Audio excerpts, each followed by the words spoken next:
Nash Psycho by Stig Hoefnagel. Yes, there we go. That was good.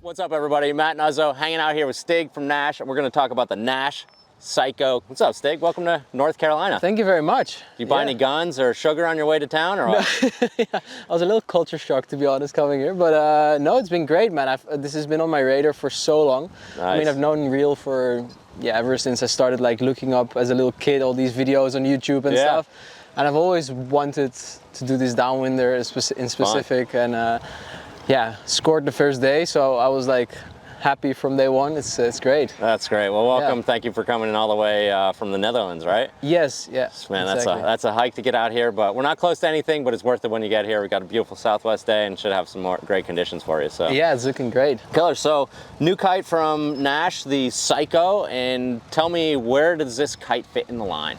It is our affordable big air machine. That's how we like to market it. You're familiar with the Pivot, which has been around for about 10 years, and it's a very much the all-round sort of kite, the do-it-all. You can bring it anywhere.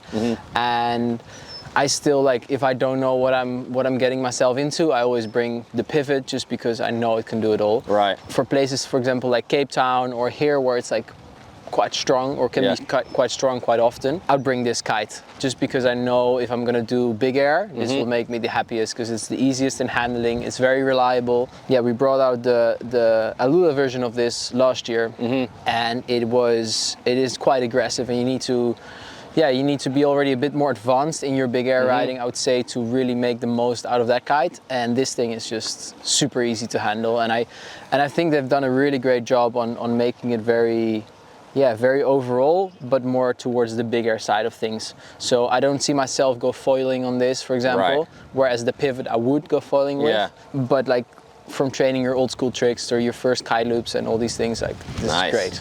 So you're obviously riding at the top level. You're, podiumed in King of the Air, do some competitions.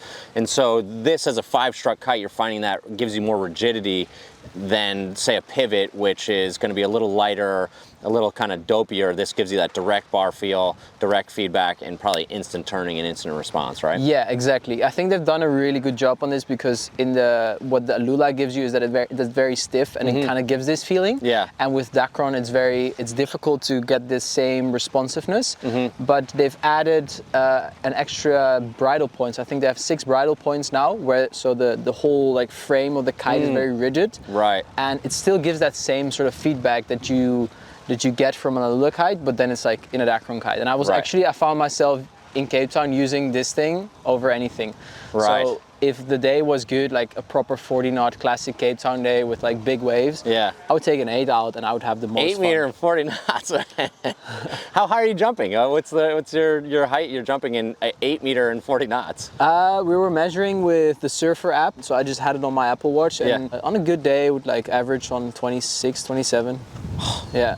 That's meters, people. Meters. Yeah. Times 3.3 for all the Americans that are watching this. Times 3.3, and you're gonna say that is terrifying. So what is it? 10 seconds hang time? I mean, how much hang time? You're paragliding. Yeah, and that's the nice thing because it's a 5-strut and it's really rigid. So the loftiness of like the down loops it was so enjoyable. Like you could just like do a big sand jump and you can sort of stay at one level the moment you sort of pull your down loop. If you time it right, it was just super floaty. Yeah, if you're like starting into big air, it's like the thing you want, right? Like you want a kite that is safe in essence. Right. So when the moment you do your down loop, you get caught well and you have that safe sort of smooth landing instead of like being aggressive and being all over the place. With Alula, it's a little bit more difficult to time because it's like it's faster and it's more aggressive, so the catch in a down loop is not always as smooth as I would say. You don't have to be quite as precise with this kite, but still get the benefit basically of the catch. And so let's talk a little about the number of struts. You mentioned this being a 5-strut kite, and so a lot of people trip out about that. They trip out of like 3-strut kite, or I have to get a 5-strut kite, I have a 3-strut kite, and they kind of freak out about struts. I'm always like, hey, the kite is designed with a number of struts, and it's it's a little less important the number of struts, it's more design of the kite. So this has 5 struts. The strut placement is really unique because like there's 2 struts right here on the wingtip, you know, and I presume that those 2 struts, I mean, a strut is adding rigidity to a kite. Explain to me more like why this 5-strut kite, like what it's doing for you. Well, what you want when, well, in a bigger kite is when it's really, really strong and sometimes a bit gusty. You want to not be like thrown all over the place and have the kite be very like sloppy in a way where it's like, where like it gets the power if you get it well, but not so often or not so easily. Right. And it's basically just adding sort of a spoiler on top of your car. It's like, it's just like, it gives that sort of responsiveness on the water and in your bar. And I think that is what the extra 2 struts. Okay, cool. do. So you're really lending to those overpower conditions. And if you're, you know, again, I'm not riding an 8 meter and 40 knots. I'd be like on a 5, you know. But like for your average rider that's gonna ride this more in the range, and it's cool that, hey, this 5-strut kite can handle that max overpower conditions and it's not just yanking down the beach. For myself, who's riding, you know, in more regular conditions, is that still going to give me the same benefit? Like The way I see it is the kite that is the easiest to use is going to perform the best in difficult conditions and is going to perform the best in like overall like 20 knots, like your chilled session. Right. It's just the better the kite is, the better it is for a professional like myself to use it, but also for the general public. Right. And so like that's what I'm kind of getting to is like, hey, is this kite just for guys at your level, or are you seeing people that are riding this like at all levels? And you know, basically, this seems like a twin tipping dream. You know, this kite is amazing. I've ridden the Alula one and now this Dacron one, and they're just very responsive. But I found it to be quite accessible. And are you seeing that with a lot of people that are riding these out in the general public? Yeah, I would say this is like the accessible, like big air kite that is not gonna rob your wallet from, you're not going broke from it. And yeah,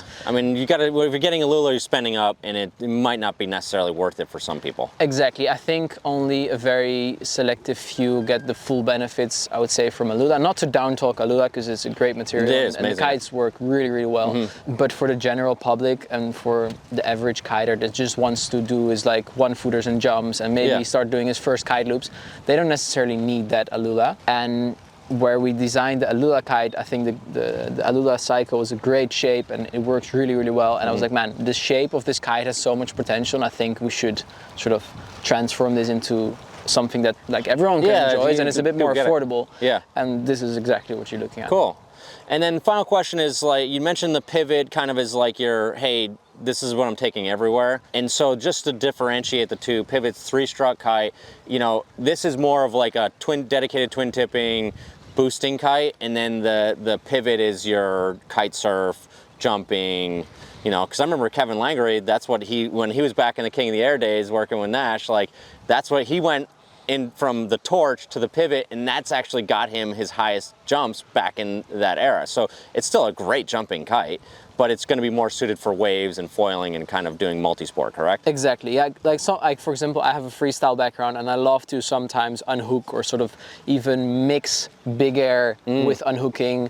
Places like this, I kind of knew the forecast and what I was getting into, but like if I don't 100% know, then it's like just the friend that does it all, right? Yeah. It's like you can take a foiling, you can take wave riding. Nice. And you can still do most of your big air tricks with it, right? At least I do. And where this is it's a bit more like I wouldn't see myself go wave riding with it and foil. Right, just to punch it just punches too hard when you turn it. Yeah, it just exactly. Too much but punch, it's right? great but that same responsiveness and punchiness gives you the great feedback that you Rips want you off the water when you're on a twin tip. Yeah, and it gives that in the bigger sizes. For example, I brought a 9 Pivot with me and an 11 Psycho for this trip. It's like the only two kites I brought. 11 meter. For me, it's a big kite, and yeah, I do it because I know I'm gonna like do some cool land gaps and have fun with the crew here and do some big air potentially. Nice. So then that's my go-to setup. Awesome. Cool, Stig. Well, thanks for the info on the new Psycho Q. If you have more questions about the Psycho or any of the Nash products, give us a call at the shop, 252-987-6000.